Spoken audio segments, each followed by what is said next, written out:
What if a billionaire made a deal with his maid? But what happened next changed everything.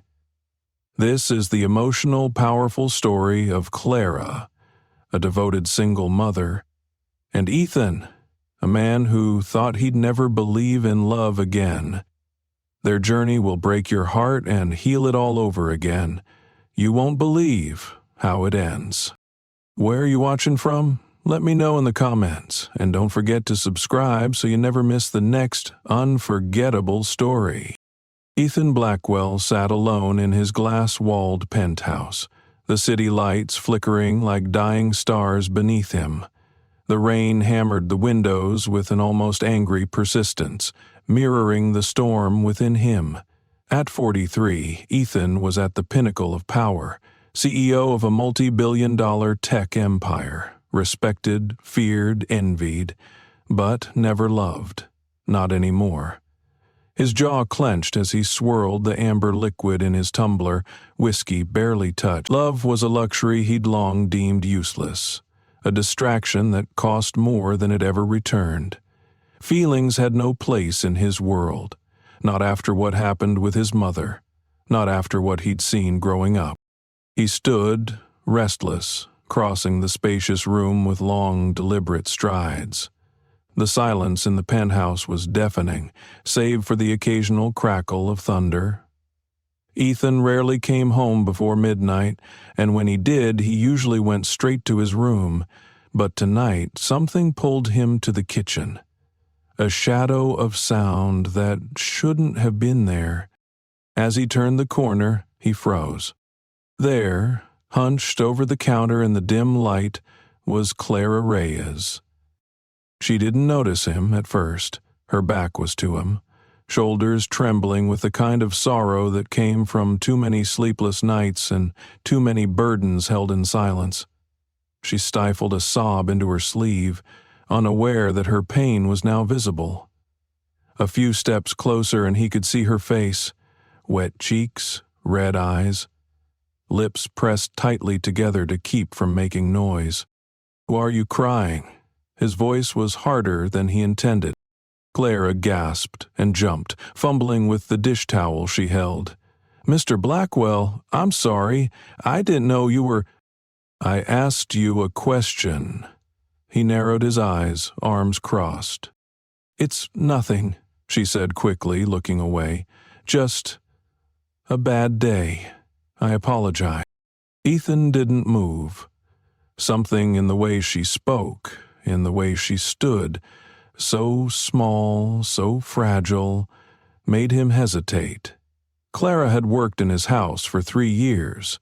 She was efficient, quiet, never late. Not once had she overstepped or made a single complaint.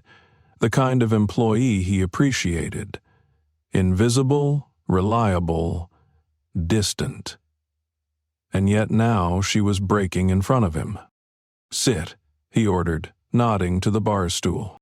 Clara blinked, hesitant. "I'm not going to ask again." She obeyed, sitting with her hands nervously clasped in her lap. Her posture screamed restraint. "Talk." She inhaled deeply. "It's my father," she began, her voice trembling. "He has ALS. He's in late stages now. The treatment is expensive and insurance doesn't cover most of it. I took out a loan to pay for his medication and the wheelchair modifications. But the bank, they sent a notice today. If I don't pay the debt within 2 weeks, they'll foreclose on our house." Ethan studied her. There was no begging in her voice, no plea for help, just the plain truth. Clara Reyes, the maid who scrubbed his marble floors and folded his designer shirts, was sinking. And yet, she still came in on time, still kept his world spotless while hers was falling apart. "I see," he said quietly. She wiped her eyes with the sleeve of her worn cardigan. "I'll be fine. I just needed a moment. I won't let it interfere with my work." Ethan said nothing for a long time. Then he turned and walked away, without a word. Clara sat frozen, the silence hanging between them like a loaded gun. The next morning, a man in a dark suit knocked on the service entrance of her apartment building. He handed her a sealed envelope and walked away. Confused, Clara opened it.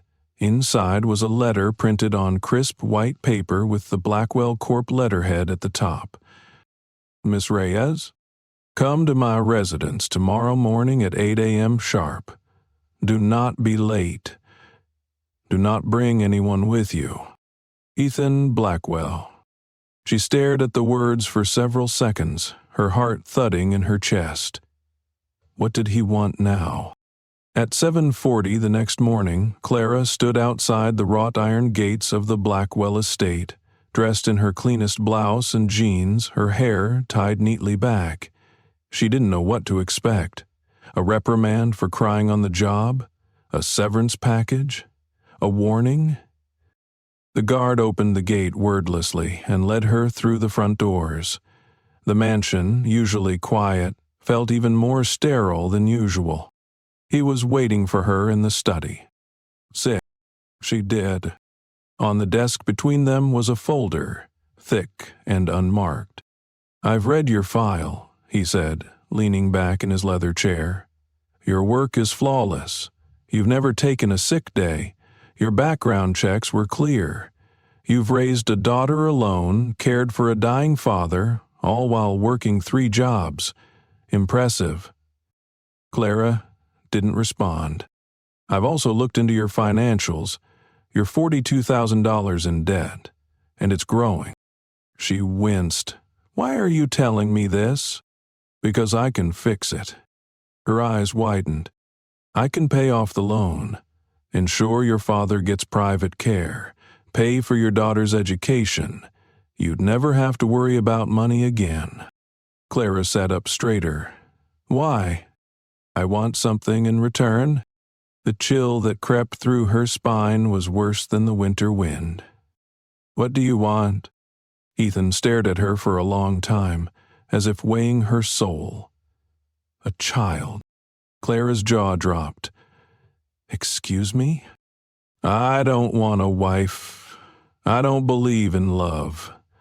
But I want a biological heir.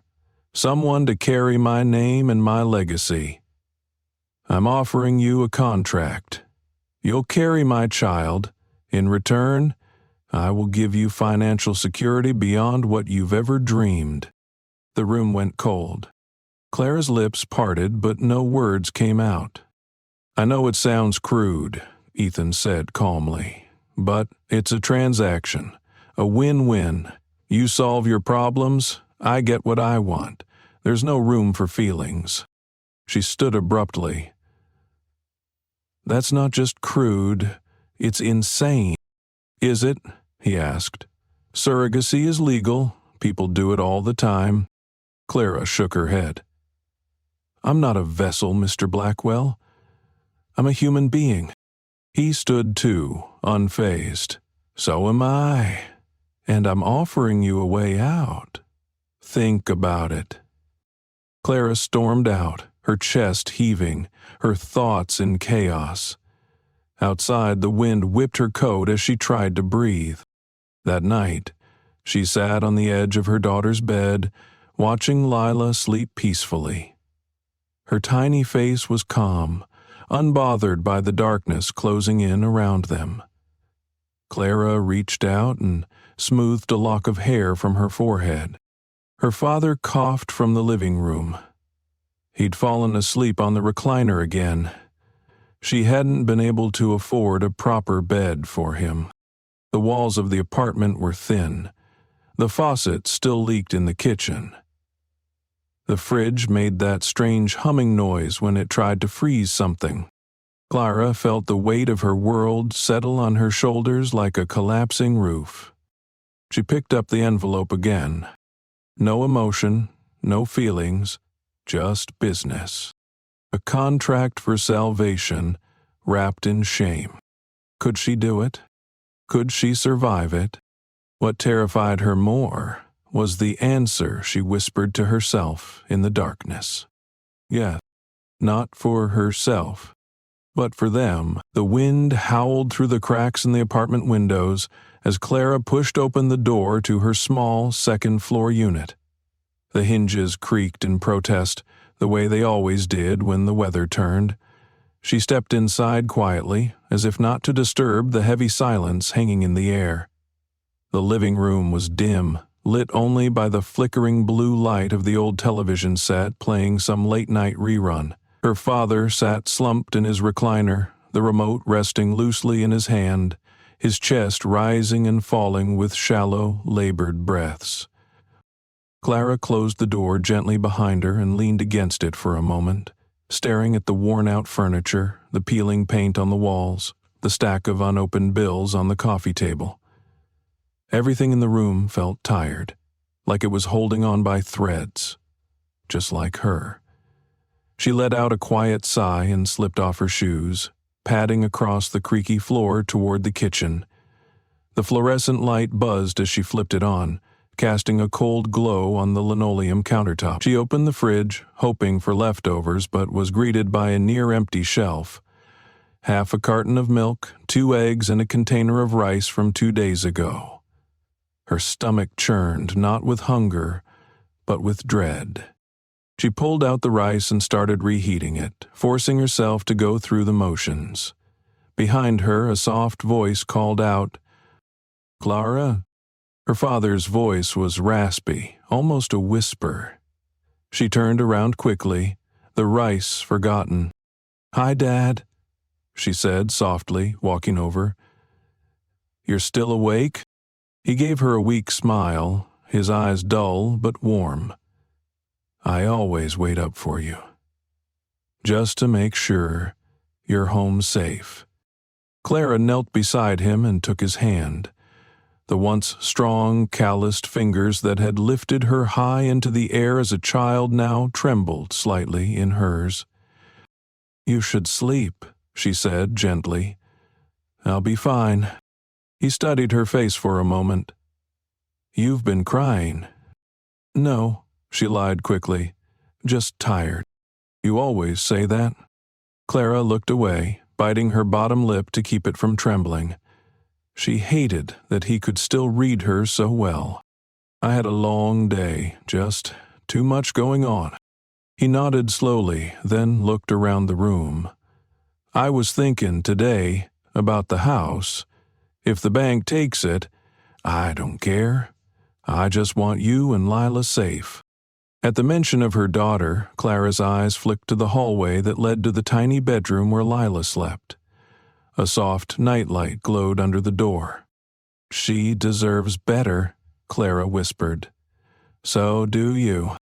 Her father squeezed her hand weakly. "We have each other.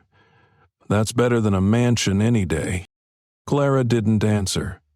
She knew he was trying to make her feel better, but the truth was clawing at her insides. The weight of Ethan's proposal pulsed in the back of her mind like a ticking time bomb. She wanted to scream, to cry, to disappear, but there was no room for any of that. She rose to her feet and kissed her father on the forehead. "I'm going to check on Lila," she murmured, pulling the blanket higher over his shoulders. "Try to sleep." As she stepped into the hallway, the floor groaned beneath her feet. She pushed open the door to Lila's room slowly. The little girl lay curled under her blanket, clutching a worn-out teddy bear with a missing eye and a stitched-up leg. The bear had been Clara's once, passed down like a sacred relic. Clara sat on the edge of the bed and watched her daughter sleep. Her dark curls fanned out on the pillow, her chest rising and falling with deep, peaceful breaths. She looked so small, so untouched by the cruelties of the world. Clara reached out and brushed a strand of hair from her daughter's cheek. "What am I supposed to do?" she whispered to the sleeping child. The thought of Ethan's offer made her stomach twist. It felt wrong. It was wrong. But then again, was it more wrong than letting her father's condition worsen? Than letting her daughter grow up with nothing? Than watching the bank rip the roof from over their heads?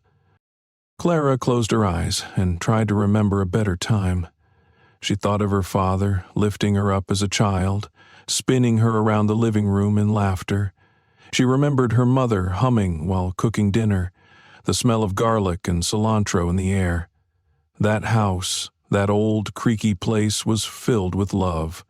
It may have been falling apart now, but it had been their sanctuary. She thought about what it would mean to lose it. She stood and quietly left the room, shutting the door behind her. Back in the kitchen, she reheated the rice again. The microwave hummed softly. As it spun, she leaned on the counter and looked down at her hands. They were dry and cracked from constant cleaning, from scrubbing floors and washing dishes. These hands had never had the luxury of rest. They had built everything she had, protected everyone she loved. But now they were empty. When the microwave beeped, she took the bowl out and set it on the counter. She wasn't hungry anymore. Later that night, as the wind howled and the city went quiet under the storm, Clara sat on the couch with a blanket around her shoulders, her father snoring gently in the recliner beside her. She couldn't sleep. Her mind was spinning. She reached for the envelope Ethan had given her, still tucked in her bag. She opened it again. The paper was heavy, expensive. His words were simple. Cold. Come at 8. No questions. No room for fear. She folded the paper and set it on the coffee table, staring at it for a long time. Is this what it means to sacrifice? She whispered into the dark. Is this what Mom would have done? The silence offered no answer. At some point, the first light of dawn crept through the window, casting long shadows across the floor. Clara stood, her body stiff, and made her way to her room. She looked at her reflection in the mirror. Tired eyes, tight jaw, pale skin. She looked like someone she barely recognized. She washed her face, brushed her hair, and pulled it into a ponytail. She chose a clean blouse, plain slacks, flats with worn soles. She didn't have anything elegant, but she wanted to look presentable, dignified, even if she was walking into something that felt like a trap. She walked into the kitchen where her mother once stood every morning making breakfast. She touched the countertop, worn smooth by years of use, and let herself imagine a different morning, one where she wasn't about to make a decision that would change everything. She poured a glass of water and drank it slowly. The clock on the wall ticked louder than usual. 6:30 a.m. She moved quietly through the house, kissing her father's forehead once more, whispering, "I love you," into his ear. She paused at Lila's room, staring at the door. Her hand hovered over the knob, but she didn't open it. She couldn't. She whispered, "Be brave for me," and turned away. By 7:10, she was waiting for the bus. The rain had stopped, but the streets were still wet, reflecting the early morning light like broken mirrors. The bus rolled in 10 minutes later, hissing as it slowed. Clara climbed aboard, clutching her coat tightly around her. She sat near the back, away from everyone, staring out the window as the city passed by. Every building looked different today. Every stoplight felt like a countdown. She arrived at the gate of the Blackwell estate at exactly 7:55. The guard recognized her and buzzed her through without a word. The mansion loomed ahead, sleek and cold and beautiful. She walked slowly up the stone path, every step heavier than the last. When she reached the massive front door, it swung open before she could even knock. A housekeeper, someone new, unfamiliar, nodded. "Mr. Blackwell is expecting you. This way." Clara followed her through the immaculate foyer, past walls lined with art worth more than her entire neighborhood. Her shoes made soft clicks on the marble floor. She was led to a pair of tall double doors. The housekeeper knocked once, then pushed them open. Ethan stood at the far end of the room, behind a sleek desk, backlit by the morning sun pouring through the tall windows. He looked exactly as he always did, polished, controlled, unreadable. He gestured to a chair across from him. "Sit." Clara did without a word. Ethan reached into a drawer and pulled out a leather folder. He slid it across the desk to her. She looked at it, then at him. Her voice was quiet but steady. "Is this the contract?" His eyes didn't blink. "Open it." Her fingers trembled slightly as she lifted the cover. What she saw inside made her heart stutter. It wasn't what she expected. Not at all. Clara's hands hovered over the thick leather folder as if it might bite. The room was so still she could hear the faint ticking of an unseen clock somewhere in the mansion. She finally opened the folder, her eyes scanning the crisp pages inside, expecting a legal document outlining a surrogacy agreement. Cold, transactional, exact. But what she saw made her breath hitch.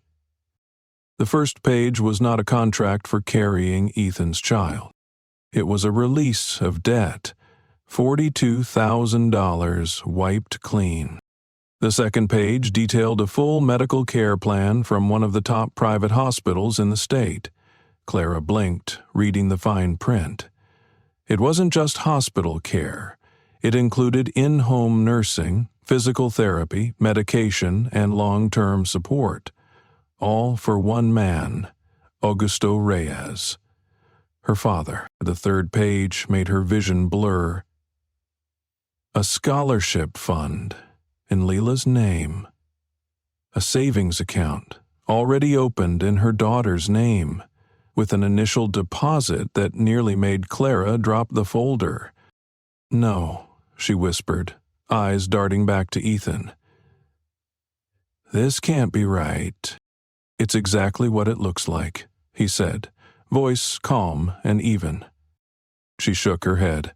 "But there's nothing in here about the baby. About me having. There's no clause about that. There never was." Clara blinked at him, speechless.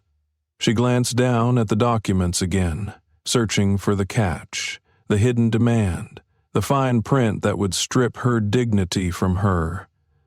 But there was none. Just signatures. Just generosity. Her gaze snapped back to Ethan. "Why would you do this?" He leaned back in his chair, steepling his fingers. His face remained unreadable, but there was something in his eyes now. Something raw, almost haunted. "Because I needed to know." "Know what?" she asked, her voice cracking slightly. "What kind of woman you are." Clara's heart pounded in her chest. Her mouth went dry. "You were testing me." He nodded once. "Yeah." Her stomach twisted into knots. "So, all of that.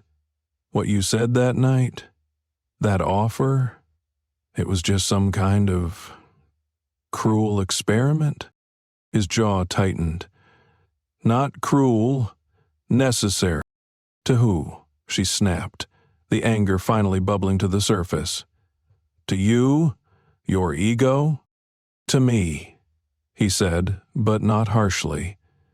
"Because I've lived my entire life wondering who my mother really was, and if she made the choices she did because she was desperate, or because she had no soul." Clara was taken aback by the sudden vulnerability in his voice. "I was the result of a similar deal," he said, quieter now. "My father was powerful, ruthless. My mother was poor. He didn't love her. He offered her a fortune in exchange for a child. She accepted. Everyone said she did it for the money, that she was heartless. A gold digger. For years, that's all I ever heard." He paused, swallowing hard. I saw her cry behind closed doors, holding letters she never sent. I watched people whisper behind her back. I watched her die with those whispers still echoing in her ears. And I never got to ask her if she regretted it, if she ever loved me, or if I was just a job to her. Clara's anger faded into something softer, something pained. She watched Ethan's eyes shift downward, his hand tightening into a fist on the arm of his chair. I thought if I recreated the scenario, if I put someone in her shoes, I might find my answer. If you said yes, if you were willing to give up your body to save your family, then maybe I could understand her. Maybe I could forgive her. Clara stared at him, heart thudding. So I was just a stand-in for your mother? No, he said firmly. You were real. Your story was real. That's what made it work. Her voice was a whisper. You don't get to play God with people's lives. I know, he said quietly. But I had to see what you'd do. I had to know if someone could say yes, not because they were heartless, but because they were full of love. Clara felt tears prick her eyes, a mix of anger, sadness, and confusion crashing over her. She looked back down at the documents, the physical proof that her world had been saved. No strings, no conditions, just mercy disguised as a test. She looked up again. You really paid for all of this? Already? He nodded. The money's transferred. The care team for your father has already been scheduled. The scholarship account is active. You don't owe me anything. Her voice broke. Then why did you ask me to come here today? Because now, he said, his tone shifting into something almost gentle, I want to make a real offer, one that doesn't come with hidden motives. She sat frozen, afraid to breathe. I'd like you to stay, Ethan said, not as a maid, but as the house manager. You'd oversee operations, staff, schedules, everything. You'd live here if you wanted. Your father and daughter would have their own wing. Your salary would triple. Clara blinked, stunned. Why me? Because you're not like anyone I've ever met, he said softly. You're intelligent, honest, loyal, and you've been carrying the weight of your whole world on your shoulders, and you still managed to walk in here with your head held high. She didn't know what to say. Her mouth opened, then closed again. I need time. Take all the time you need, he said. The offer stands, no pressure, no expectations. If you say no, you'll still keep everything I've already arranged. Clara stood slowly, still dazed. Her fingers grazed the folder as she picked it up and clutched it to her chest. Thank you, she murmured. I'm not asking for thanks, Ethan said. I'm just trying to do one thing right. As she turned to leave, he said one more thing. Clara? She paused. I'm sorry, he said simply. For the test, for what I put you through. It was selfish and unfair. She nodded once, then stepped out of the room, her legs feeling like rubber. The hallway stretched ahead like a tunnel. She walked slowly, her mind spinning. She had come expecting to sell a piece of herself for survival. Instead, she had been given a second chance, not just for her, but for everyone she loved. As she walked toward the main doors, the enormity of it all finally crashed into her. She had no words for the whirlwind she'd just lived through. All she knew was that something in her life had just changed, drastically. And maybe, just maybe, something in Ethan Blackwell had changed too. Back home, she pushed open the front door of their tiny apartment with trembling hands. Her father was in the kitchen, trying to pour himself a glass of water. Lila was coloring at the table, her feet swinging under the chair. Clara stepped inside, dropped the folder on the table, and collapsed into the nearest chair. "Clara," her father said, alarmed. "What happened?" She looked up, her eyes swimming with tears, and smiled. "We're going to be okay," she whispered. "He saved everything. The house, your care, Lila's future. He did it all." Lila's eyes lit up.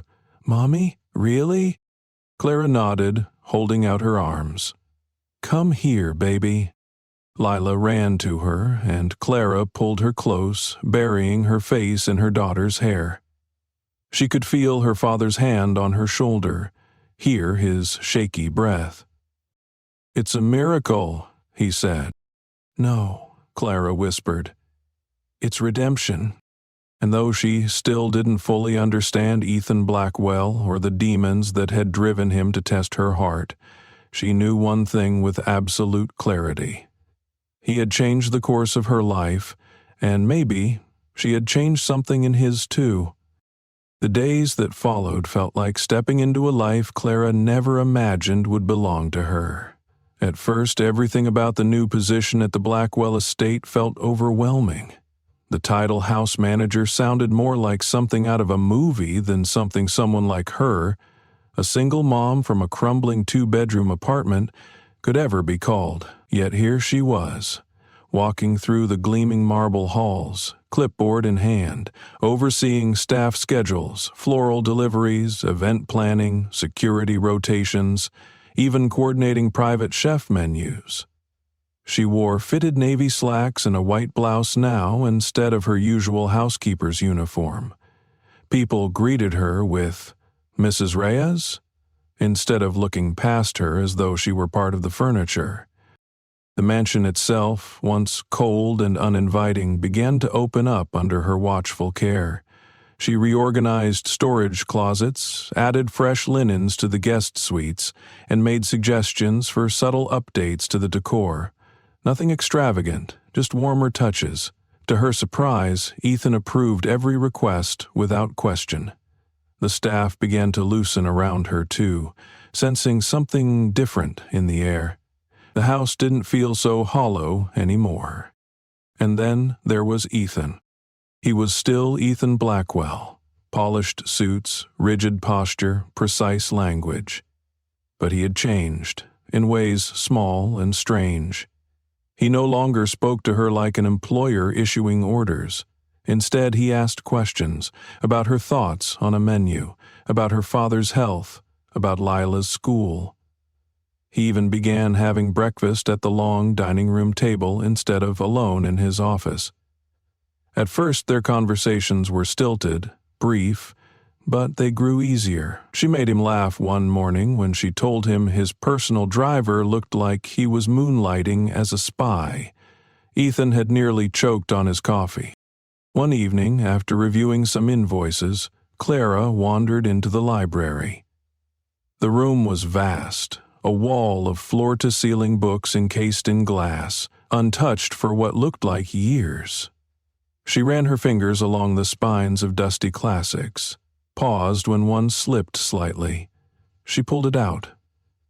To Kill a Mockingbird, and flipped it open. A note fell out.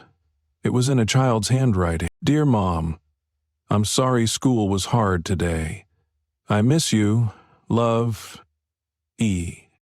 Clara stared at it for a long time, the tenderness of it so stark, so vulnerable. She put the book back and didn't mention it. But after that night, she began to see Ethan differently. Not as the cold-hearted businessman who had tested her with a twisted proposition, but as a man who had spent his life locked behind his own walls. A boy who had never learned how to be held. The next week, Clara invited her father and Lila to visit the mansion. Ethan was hesitant at first. "Are you sure it's appropriate?" he asked. Clara raised a brow. "My father thinks you're a magician. He wants to thank you in person. And Lila? She just wants to see the garden. She heard you have a koi pond." He considered this, then, surprisingly, nodded. "I'll make sure the koi are ready." When her father arrived in a wheelchair, guided by a home care nurse, Ethan personally opened the front doors and greeted him with a handshake. "Mr. Reyes," he said with quiet respect. "Call me Augusto," her father grinned. "Any man who helps my daughter the way you did doesn't have to stand on formality." Clara expected Ethan to freeze or correct him. Instead, he smiled, a genuine one. Lila ran past them moments later, giggling as she raced toward the garden path. Ethan watched her go, something flickering in his expression. Then he turned to Clara. "She's very bright," he said. "She reminds me of someone." "Don't tell me you were that energetic as a kid," Clara teased. "I had a slingshot and a lot of anger," he replied dryly. They shared a laugh, easy and unforced, and for a brief second Clara forgot all the tension that had ever existed between them. Later that evening, as the sun painted golden streaks across the sky, Clara sat with her father on the back veranda while Lila tried to name all the koi fish. Ethan emerged with 2 cups of tea and offered one to Augusto without a word. Then he sat beside Clara, close but not too close. They watched Lila together, quiet. "She seems happy here," Ethan said. "She is," Clara replied. "It's strange, isn't it, how quickly children adapt? Like, they don't carry the same fear we do, they just live." Ethan nodded, eyes still on the garden. "I don't remember ever being like that." Clara turned toward him. "Maybe you didn't have someone to make you feel safe enough to just live."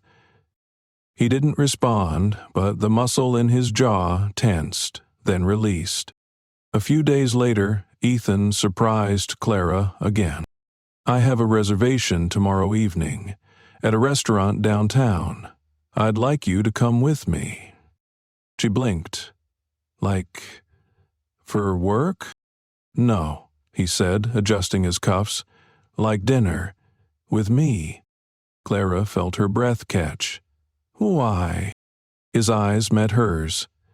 "Because I want to know who you are when you're not managing my home, or worrying about your father, or being Lila's superhero. I want to know you." Her heart raced, but she held his gaze. "Okay," she said softly. "I'll go. But only if it's not one of those places where the waiters wear gloves and you can't pronounce the menu." Ethan chuckled. "I'll choose something less terrifying." The next evening he picked her up himself. No driver, no entourage. Clara wore a simple green dress that Lila had helped her pick out. Her hair was down for once, and she hadn't felt that nervous since her high school prom. Ethan looked at her for a long moment when she opened the door. "You look beautiful," he said, his voice softer than she'd ever heard it. "Thanks," she replied, trying not to blush. "You clean up okay, too." The restaurant he took her to wasn't lavish, but cozy. Exposed brick, warm lighting, the scent of rosemary and garlic wafting from the kitchen. They sat in a corner booth, secluded but not hidden, and something about it felt real, grounded. They talked. About books, about childhood memories, about dreams neither had dared to say aloud before. Clara told him about her mother, who'd passed when Lila was still a baby, and how much she missed having someone to talk to in the evenings.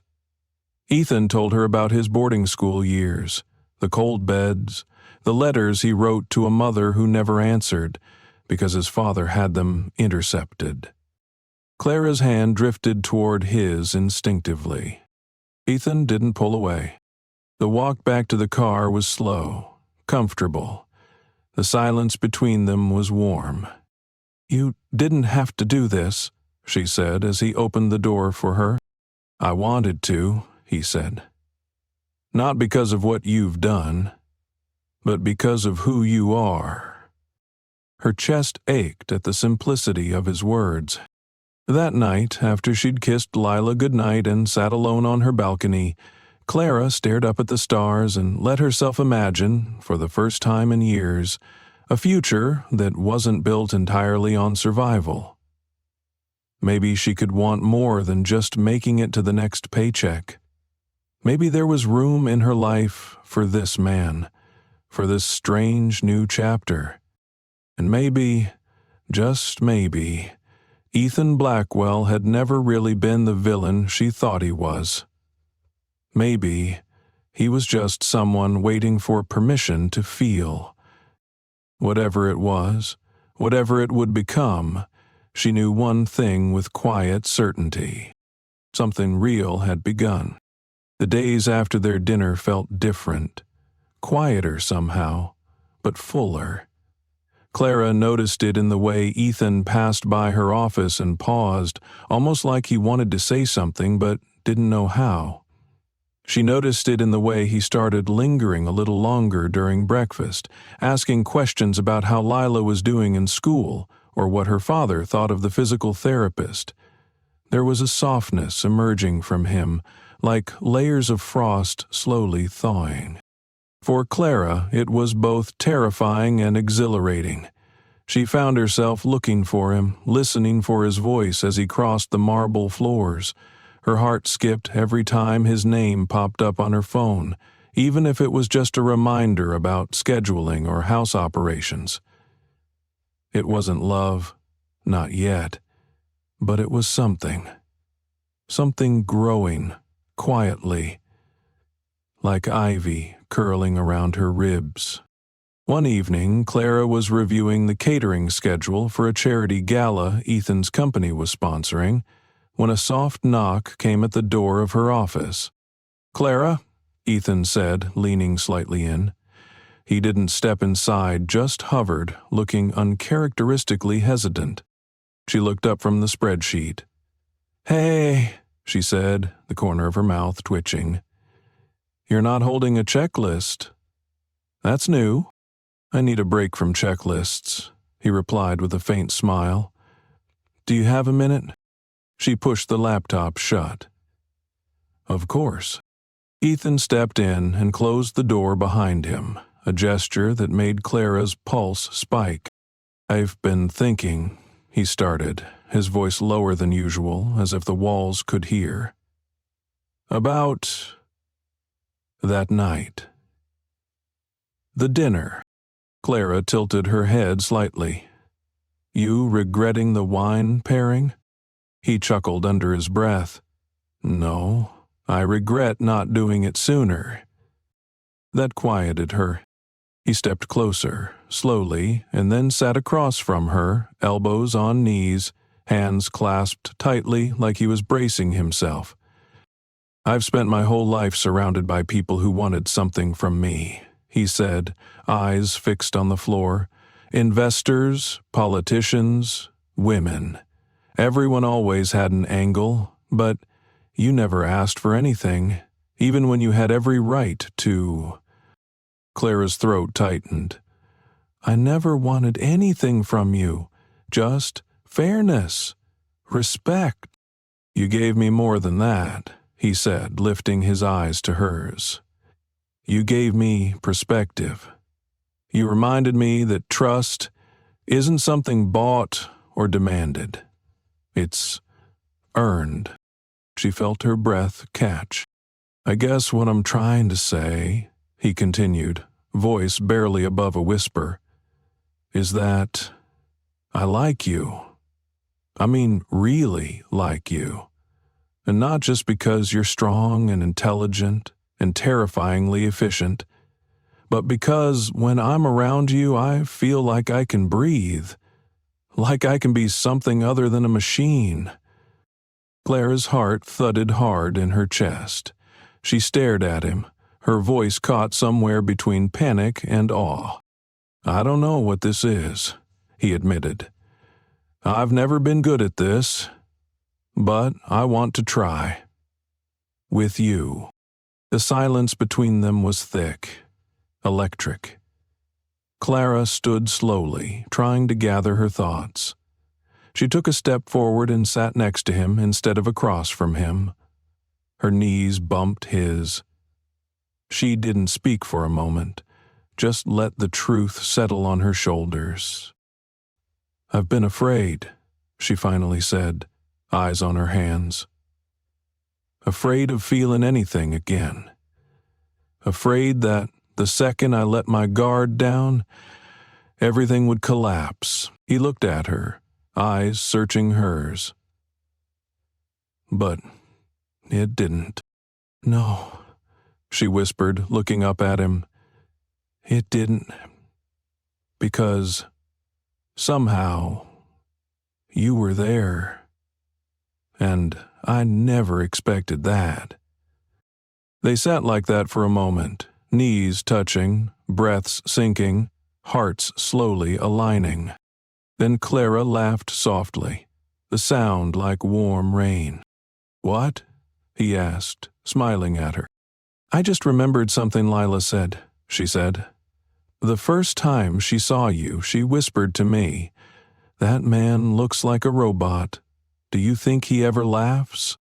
Ethan laughed out loud, then really laughed, and Clara felt something bloom in her chest. "Touche," he said, wiping his eyes. "So, I was the cold-hearted robot." "Was?" she teased. "Now?" "Maybe just emotionally constipated." He grinned, leaning in just slightly. "Is this your version of a love confession?" Clara leaned in too, the air between them thin and warm. "I think so." His lips brushed against hers, tentative at first, then deeper. It wasn't rushed or wild, it was grounding, reassuring.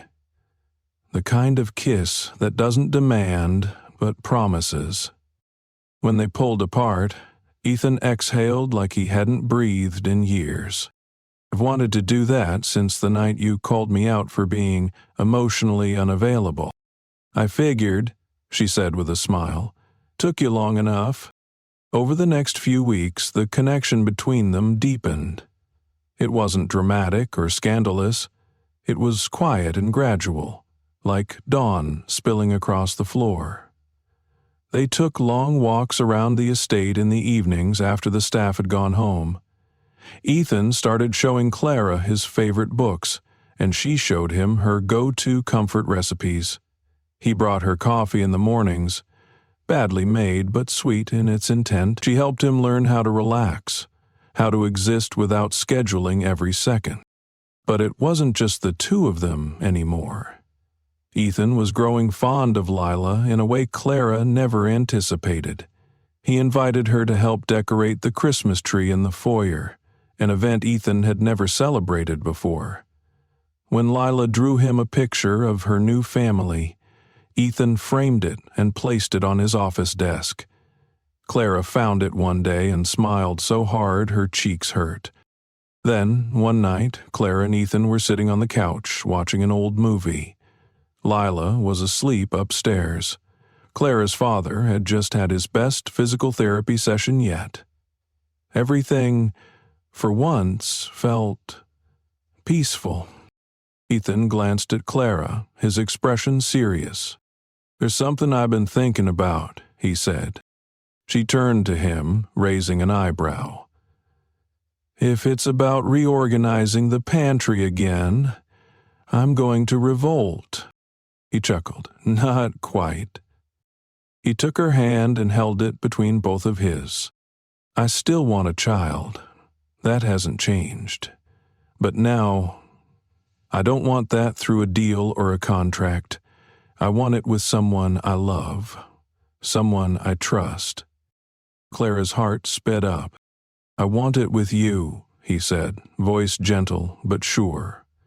Not because I need an heir or a legacy, but because I want to build something real with you, with Lila, with whoever else comes next."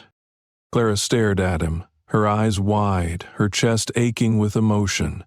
She didn't speak right away. Instead, she reached out and touched his face, her thumb brushing along his cheek. "I was going to tell you something tonight," she said, voice barely audible. "What?" She smiled, tears gathering at the corners of her eyes. "I think I might be pregnant." Ethan froze. His eyes searched hers, looking for a trace of uncertainty, of hesitation. "You sure?" "I haven't been to the doctor yet," she whispered. "But I know my body. Something's different." Ethan's throat moved as he swallowed hard. He leaned forward, resting his forehead against hers. "Are you scared?" She nodded slightly. "Terrified." "Me too," he admitted. "But I've never been happier in my life." She closed her eyes, letting herself believe it. "I don't want this to feel like a mistake," she whispered. "It won't," he said. "Not with you." He pulled her close, holding her tighter than he ever had before, and for the first time in a long time, neither of them felt alone. Outside, the world kept moving.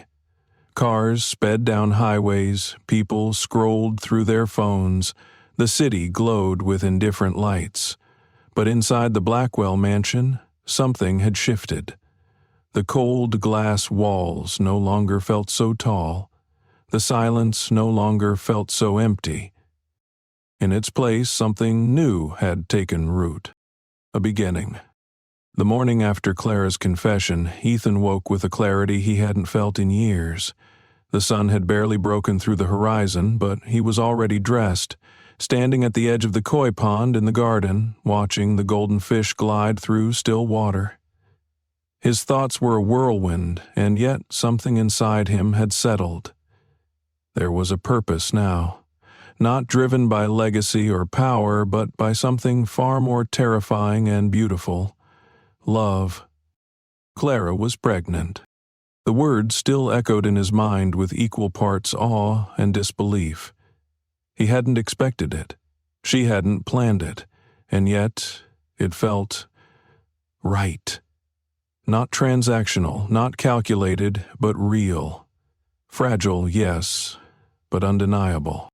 By the time Clara came downstairs later that morning, the scent of freshly brewed coffee and buttered toast filled the air.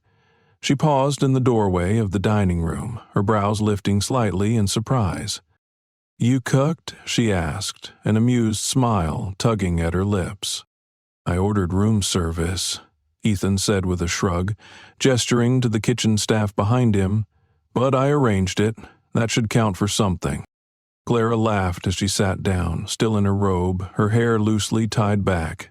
Her skin glowed softly in the morning light, and Ethan couldn't help but stare. Something about her looked different now. Not just the pregnancy, not yet, but a certain softness in her expression, a quiet courage that radiated from her without effort. "I want you to know," he said after a beat. "Whatever happens next, you won't be alone." Her eyes met his over the rim of her mug. "You really mean that?" "I do," he said. "I don't care how long it takes, how uncertain things get. I want to do this. With you." Clara reached for his hand across the table. "Then we'll figure it out. Together." Over the next few days, their routines began to shift. Clara stepped back from some of her more strenuous duties around the estate, though she resisted at first. Ethan insisted. He appointed one of the senior staff as her assistant and had a full team of doctors scheduled for her first prenatal visit. When the appointment day arrived, Ethan insisted on going with her, despite Clara's protests that he had meetings lined up. "I can reschedule," he said firmly. "This is more important." Sitting together in the private clinic, surrounded by soft music and lavender-scented air, Clara fidgeted beside him, clutching her purse in her lap. "You okay?" Ethan asked, glancing over. "I'm not used to being pampered," she admitted. "All this feels too big, too much." "You deserve every bit of it," he said. "And it's not pampering. It's taking care of someone who matters." She looked at him, heart warming. "You're getting better at saying things like that. Had a good teacher." When the doctor finally brought the ultrasound screen to life, the room fell into silence. The soft, rhythmic thumping of a tiny heartbeat filled the space. Clara's eyes welled up instantly. Ethan stared at the screen, his jaw tight, his chest rising and falling with slow, stunned breaths. "That's our baby?" he asked, voice barely a whisper. Clara nodded, tears slipping down her cheeks. Ethan reached for her hand and squeezed it. "Hi there," he said to the screen, his voice breaking. "I'm your dad." Later that evening, as they sat together on the back veranda watching Lila play tag with the gardener's dog, Clara leaned her head on Ethan's shoulder. "She's going to be a great big sister," she said. He smiled, watching Lila shriek with laughter as the dog chased her through the hydrangeas. "She already is. And my dad, he hasn't stopped smiling since we told him." "I noticed." Ethan chuckled. "He called me son yesterday. Scared the hell out of me." Clara giggled and turned to look at him. "He meant it." "I know," Ethan said. "It just surprised me. I didn't think I'd ever be part of something like this. A family. You are now." He kissed her forehead gently. "Then I'll protect it with everything I have." The following weekend, Ethan asked to visit Clara's old neighborhood. She hesitated at first, nervous about what he'd think, if he'd pity it, if he'd judge her for coming from so little. But he insisted. He wanted to see where she came from, the life she'd lived before stepping into his world. They parked a block away from her old apartment complex. It was nothing like the estate. Crumbling sidewalks, graffiti-tagged walls, tired brickwork, and windows with makeshift curtains. But there was a strange comfort in its imperfections. "That was our place," Clara said, pointing to a second-floor unit. "You can still see the patch where I tried to fix the leak in the roof myself. It didn't work." Ethan studied it quietly. "Looks like a place built on grit." Clara laughed softly. "That's one way to put it." They walked around the block, her pointing out the corner store where Lila bought her first candy bar, the park where she took her first steps, the church that used to give them food baskets during the holidays. Ethan listened without speaking, absorbing it all like sacred scripture. For a man who had only ever known privilege and control, this was a world entirely foreign to him. But it was Clara's, and that made it worth knowing. As they sat on the swings at the park, watching the wind dance through the trees, Ethan turned to her. "You're the strongest person I've ever met." She raised an eyebrow. "You say that now.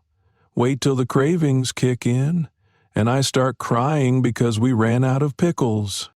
He chuckled, then grew serious. "No, I mean it.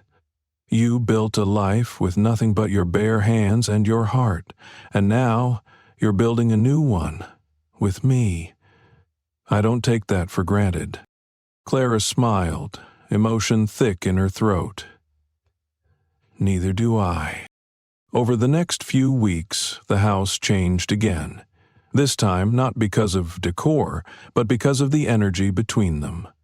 There was laughter in the hallways now, more shared meals, spontaneous moments. Ethan surprised Lila with a telescope after she told him she wanted to be an astronaut. Clara caught him one night sitting on the floor with her daughter, explaining constellations with a flashlight and an astronomy book. Her heart swelled watching them. One morning, Clara found him in the nursery they'd just started setting up.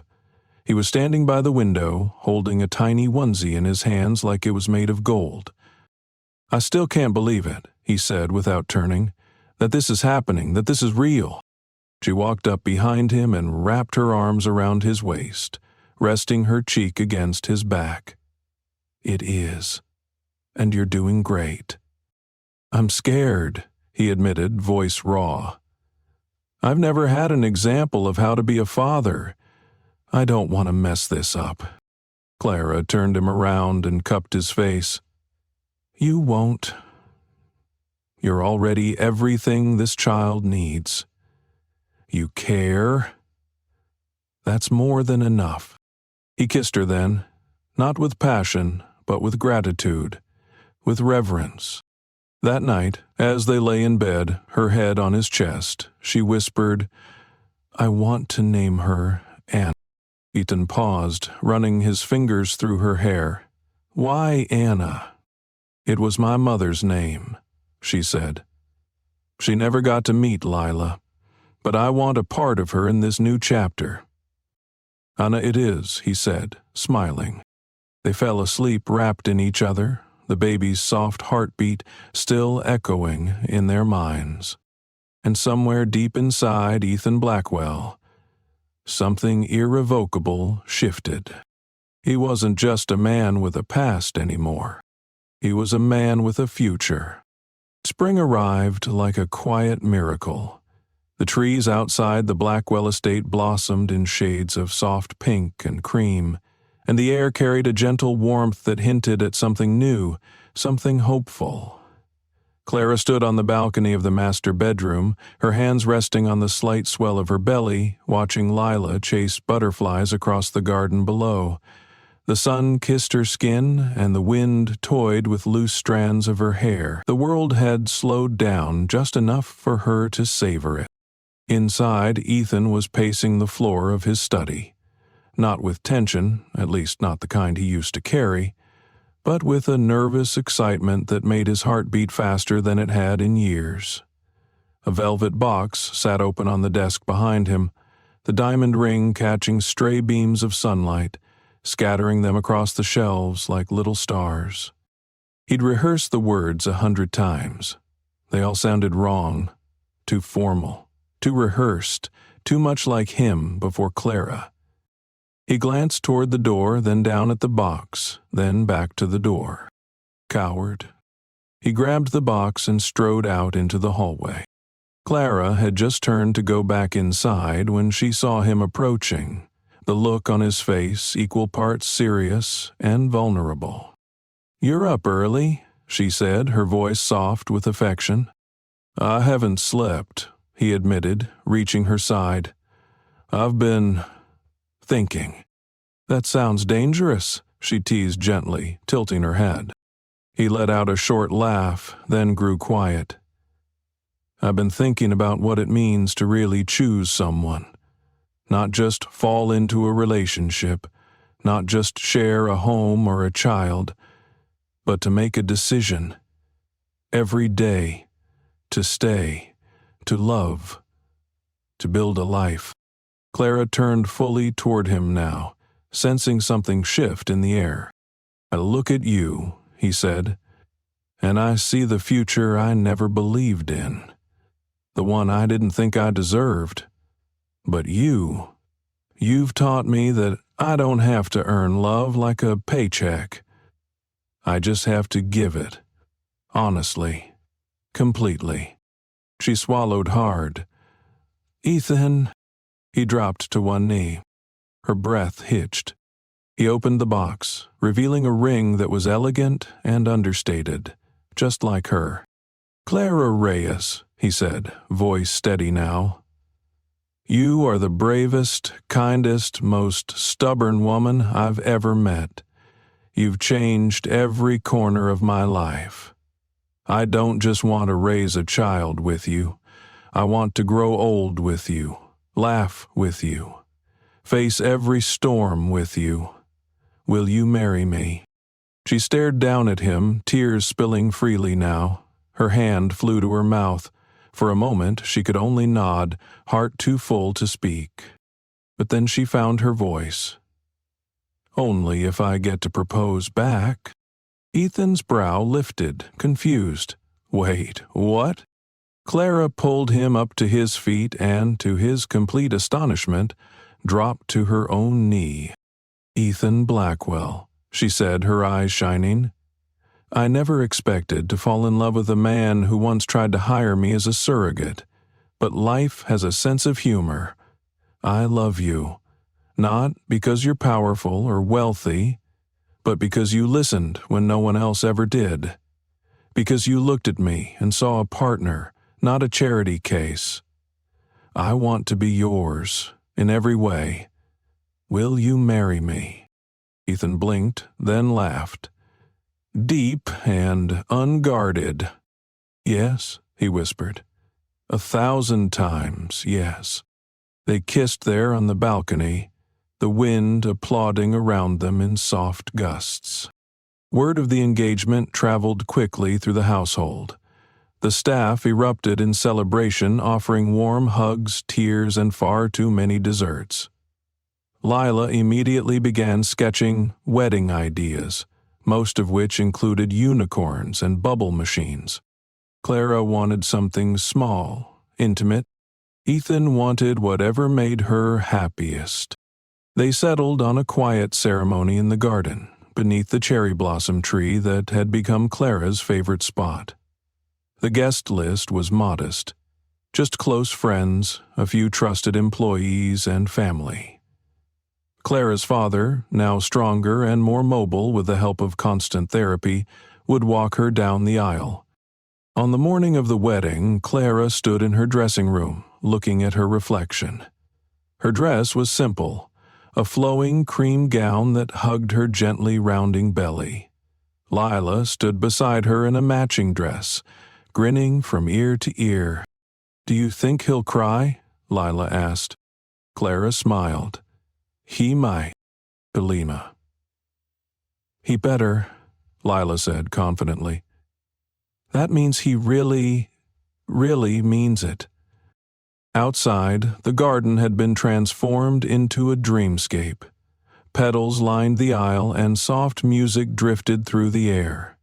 Ethan stood beneath the arch, dressed in a tailored navy suit, his heart pounding in his chest. When Clara stepped into view, escorted by her father, the world seemed to fall away. She looked like a vision, soft, glowing, strong. He didn't cry, until she reached him and whispered, "I've never felt safer than I do with you." Then the tears came. Quiet. Sincere. The ceremony was short, filled with words that came from the heart. Clara promised to be his anchor and his storm. Ethan promised to be her shelter and her wings. Lila presented the rings, beaming with pride. When they were pronounced husband and wife, and Ethan kissed Clara, it felt like the final piece of a puzzle that had taken a lifetime to solve. Later that evening, after the cake had been cut and the toasts had been made, Clara and Ethan sat in the garden under the stars, her head resting on his shoulder, his hand resting gently over hers on her belly. "You know," Clara said, "I used to think this kind of life wasn't meant for someone like me, and I used to think I didn't deserve it," Ethan replied. She looked up at him. "And now?" He kissed her temple. "Now I know we were both wrong. Us, we were always meant to find each other." As they sat there, the garden bathed in moonlight, the sound of Lila's laughter echoing from the house, Clara felt something shift in her chest, a deep, grounding peace. They had weathered the worst. They had chosen love. And now they had everything. 2 years passed like a series of beautiful blinks. What once felt like an impossible dream had become Clara and Ethan's every day. A life crafted not from wealth or convenience, but from love, sacrifice, and second chances. The Blackwell estate no longer resembled the cold monument to success it once had been. Now it was a home, warm, alive, and filled with the little messes and loud laughter that made life worth living. The mornings began early, as they always had, but they were no longer solitary. Ethan would wake first, slipping from bed with practiced care not to disturb Clara, who usually had a sleeping Anna curled on her chest. The baby, no, toddler now, had inherited Ethan's deep brown eyes and Clara's smile, and she used both to manipulate her parents effortlessly. At 18 months, Anna had already figured out how to ask for cookies without words and climb into Ethan's lap, even during video conferences with European board members. Clara would rise soon after, usually to the sounds of Anna's gleeful shrieks or Lila's dramatic storytelling over breakfast. Their kitchen, once minimalist and sterile, had evolved into a cozy chaos of drawings on the fridge, half-filled sippy cups, and the faint smell of cinnamon and coffee that never quite left the air. Ethan cherished it all, the crumbs on the counter, the way Clara hummed off key while cooking, how Lila rolled her eyes but still held his hand while walking to the garden. These were the moments he had never dared to imagine for himself, and yet they had found him. Or rather, she had found him and taught him how to live in them. Clara's father, Augusto, had made a remarkable recovery, defying every prognosis. He still used a wheelchair at times, but he had regained enough strength to walk short distances on his own. He had claimed a quiet corner of the house as his own, a sun-drenched room filled with books and plants where he often read aloud to Anna, who was more interested in turning pages than listening. Clara's mother's old photo sat on a shelf nearby, surrounded by small trinkets and mementos of a life that once was, now honored every day in the lives of her children and grandchildren. And Lila, bright, curious Lila, was now 10 years old. Her mind was sharp and fast, often surprising even Ethan, who prided himself on staying 2 steps ahead of most adults. She had become fiercely protective of Anna and had fully embraced Ethan as her father in every way that mattered. Sometimes she'd call him Ethan when teasing, but when she said Dad, it was never casual. It was full of love, of earned trust, of knowing that he had chosen her just as much as she had chosen him. One Saturday afternoon, as Clara rocked Anna to sleep in the nursery, Ethan stood in the doorway, arms crossed, quietly watching. She looked up and smiled, and his chest filled with something so vast, he wasn't sure he could contain it. "What?" she whispered. "Nothing," he murmured. "Just this. All of it. You, her, us." Clara's eyes softened. "You're getting sentimental again." "I can't help it. You've ruined me."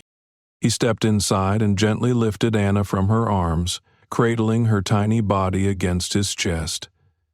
She nestled in immediately, thumb finding its way to her mouth. Clara reached for his hand. "Do you remember what you said when we found out I was pregnant?" she asked. "That I was terrified?" She laughed quietly. "No, after that. You said you didn't know what love like this felt like." "I still don't know how to explain it," he said, looking down at their daughter. "But I know I never want to lose it." They stood like that for a while, holding hands, holding a future that once seemed unimaginable. That evening they had dinner outside, under strings of warm lights Ethan had strung through the trees himself, with Lila's help. The table was set with mismatched dishes, Anna throwing peas onto the ground while Lila recounted a school debate she had dominated. Augusto laughed at her impressions of the teacher, and Clara leaned into Ethan's shoulder, her hand resting over his heart. "This is happiness," she said quietly. "Yeah," Ethan said, brushing a kiss against her hair. "It is." After dinner, as the sun began to dip and the garden filled with the sounds of nightfall, Clara watched Ethan push Anna gently on the swing. Lila rode her bike in slow circles nearby, calling out occasionally just to hear him respond. Claire's father wheeled himself beside her, his face calm. "You've made quite the life here, Clara." She smiled, her eyes never leaving her family. "We all did. Together." He reached over and squeezed her hand. "Your mother would be proud. You've given your daughter something she always dreamed for you. Peace, love, a place to belong." Clara blinked away the tears threatening to fall. "I wish she could have met them." "She's here," he said, tapping his heart. "Every time Anna laughs, every time Lila stands up for someone smaller than her, she's here."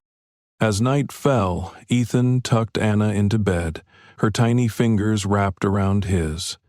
She had started speaking more lately, short, choppy words full of determination. "Tonight," she whispered. "Night-night, Daddy," before her eyes fluttered shut. Ethan stood there for a while, longer than usual, just watching her. A small hand tugged on his sleeve. "Lila." "She's pretty cool," she whispered. "She is," he agreed. "You're not so bad either." He chuckled. "You're only saying that because I helped with your science project." Lila shrugged. "Maybe, or maybe it's because I know you love us." Ethan crouched to her level and looked into her eyes. "I do. More than anything." Lila wrapped her arms around his neck, squeezing tight. "I'm glad you found us." Ethan held her close, his throat too tight to speak. Later, in bed with Clara, the window open to let in the soft spring breeze, Ethan traced circles on her back with his fingertips. "Do you ever think about how it started?" he asked. "All the time," Clara replied. "You were cold, closed off, kind of an ass, actually." He laughed. "And you were stubborn, proud, and so damn strong it scared me. I was terrified. So was I." She turned toward him. "But we did it anyway. We did. And now we have this."